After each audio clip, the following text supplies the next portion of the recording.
Well, folks have been asking about the status of my little project. Had my arm in a sling the last month and a half, and probably going to have it in a couple more months, and it's not going to be making much progress for a while. Thought I'd take advantage of the sunrise on the winter solstice to kind of see where we stand. It's a 1994 Toyota Land Cruiser, 6-inch sleeve lift, 2-inch body lift. The fender flares came over from Reykjavik, Iceland on the last flight from Reykjavik to Anchorage last fall. You can't see it, but there is a adapter imported from Australia that mates the back end of the Chevrolet 6-speed transmission with the Toyota transfer case. Many thanks to the good people at Mickey Thompson Dick Cepek. These are 44-inch Fun Country tires, generally not available in North America, made on custom production runs for a single client in Scandinavia. Good folks at Mickey Thompson realized they deal in passion, not in tires, and arranged to pull these off the production line and send them straight to the Port of Tacoma. You can see that they ended just outside the fender flares, which is nice when you're churning through ice or congestion.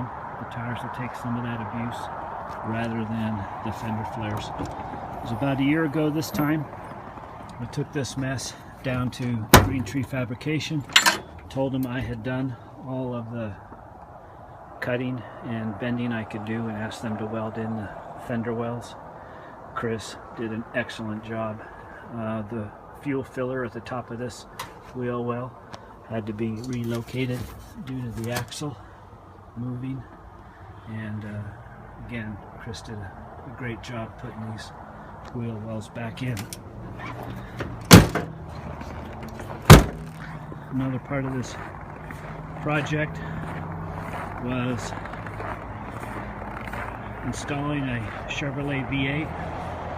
If my shadow doesn't block it, on the right hand side you can see Toyota AT cooler, and the 6-speed transmission is a Chevrolet 6-speed is plumbed into that.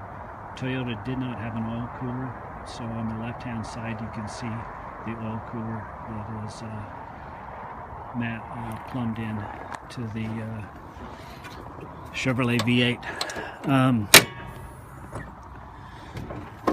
Don't judge me by this engine compartment. We kind of got in a rush at the end of the year to get everything done for first startup. The Toyota power steering is plumbed into the Chevrolet pump.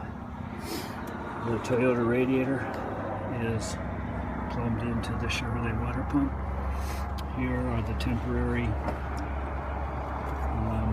oil lines. You can see they're just draped over the top of the electric cooling fan. The electric cooling fan is the infamous Lincoln Mark 8 cooling fan from mid-1990s. There's two of them, 2 speeds. So in this climate, a cooling fan like that's kind of like having an 11 on your amplifier.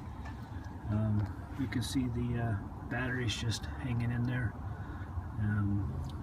Wires draped everywhere. Again, we were just looking for first startup. All this needs to be tucked away and cleaned up. Here is the computer. Computer was reprogrammed by kids down at Complete Concepts.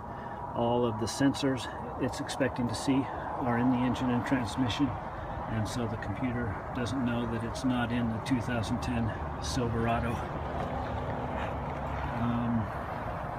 Of course, all this comes down to startup